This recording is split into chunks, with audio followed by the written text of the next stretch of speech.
کہ جب ہم یہ کہتے ہیں کہ دین اسلام ہر فرائض واجبات تمام اعمال کے ساتھ انسانوں کی خیر خواہی کا ہمیشہ سے تقاضا کرتا ہے، تو بزرگوں دوستوں اس کے ساتھ ہمارے لیے سوالیہ نشان یہ ہے کہ آج دنیا میں جو مظلوم مسلمان ہے، چاہے وہ کشمیر میں ہے، چاہے وہ فلسطین میں ہے، دنیا کے کسی بھی حصے میں ہے، وہ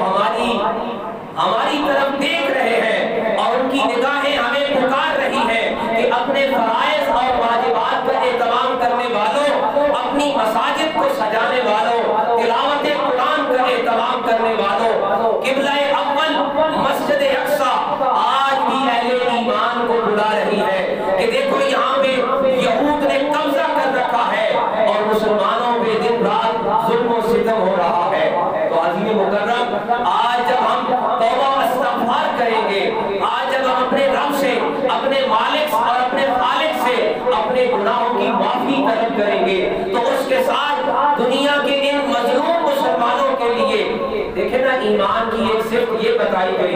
کہ ہم ہاتھ سے کچھ نہیں کر سکتے تو ہم زبان سے تو کہہ سکتے ہیں۔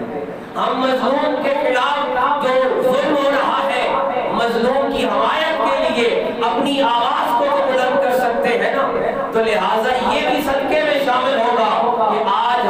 جب ہم اپنی دعائیں اپنے گناہوں کی معافی کے لیے مانگیں تو دنیا کے یہ جو مظلوم مسلمان ہیں، چاہے وہ فلسطین میں ہے، چاہے وہ کشمیر میں ہے، یا دنیا کے کسی بھی گوشے اور کسی بھی کونے میں ہے، اور سب سے زیادہ یہ رمضان المبارک کا جو آخری جمعہ ہوتا ہے، جمعۃ الوداع جس کو مسلمان مناتے ہیں، جمعۃ الوداع عالمی سطح پر یہ یوم القدس کا دن منایا جاتا ہے کہ 1948 سے عالمی استعمار نے، یہود و نصارہ نے مل کر اہل ایمان کے قبلہ اول پر جو قبضہ کیا اور مظلوم فلسطینیوں پر 70 سال سے زیادہ عرصے سے جو ظلم ہو رہا ہے، اہل ایمان اپنی عبادتوں کے ساتھ، اپنی دعاؤں اور اپنے جو ہے نا توبہ و استغفار کے ساتھ اپنے رب کے حضور ان مظلوم فلسطینیوں کے لیے اور مظلوم مسلمانوں کے لیے بھی اپنی آواز کو بلند کرتے ہیں۔ یقین کیجئے کہ یہ جو حمایت مظلومین ہے اور یہ جو قبلہ اول کے لیے آواز ہے، یہ بھی ہمارے ایمان کا حصہ ہے، اور کل بروز حشر یہ ہمارے ساتھ شریک ہوگی کہ کون کون تھا کہ جس نے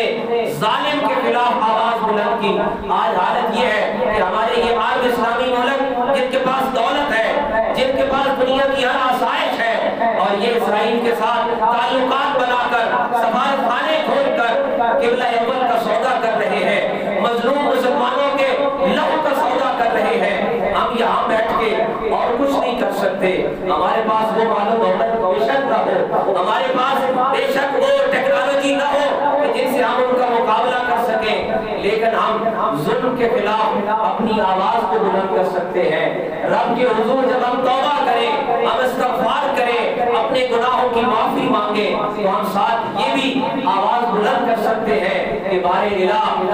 ان مظلوموں کی حمایت فرما، ان مظلوموں کی مدد فرما، اور قبلہ اول کو آزادی عطا فرما، اور کشمیر، فلسطین، دنیا میں جہاں جہاں مسلمانوں پہ ظلم ہو رہا ہے، ہماری دعا اور ہماری حمایت اور ہماری نصرت ان کے حق میں قبول فرما۔ الہ العالمین ان مظلوموں کے توسل سے ہماری رمضان کی یہ عبادتیں قبول فرمائے، ہمارے فرائض واجبات کو قبول فرمائے، ان کی شہداء کی ان قربانیوں کے توسل الہ العالمین ہمارے تلاوت قرآن کو، تسبیح کو، ذکر کو، نوافل کو، صدقات کو اپنی بارگاہ میں قبولیت عطا فرمائے۔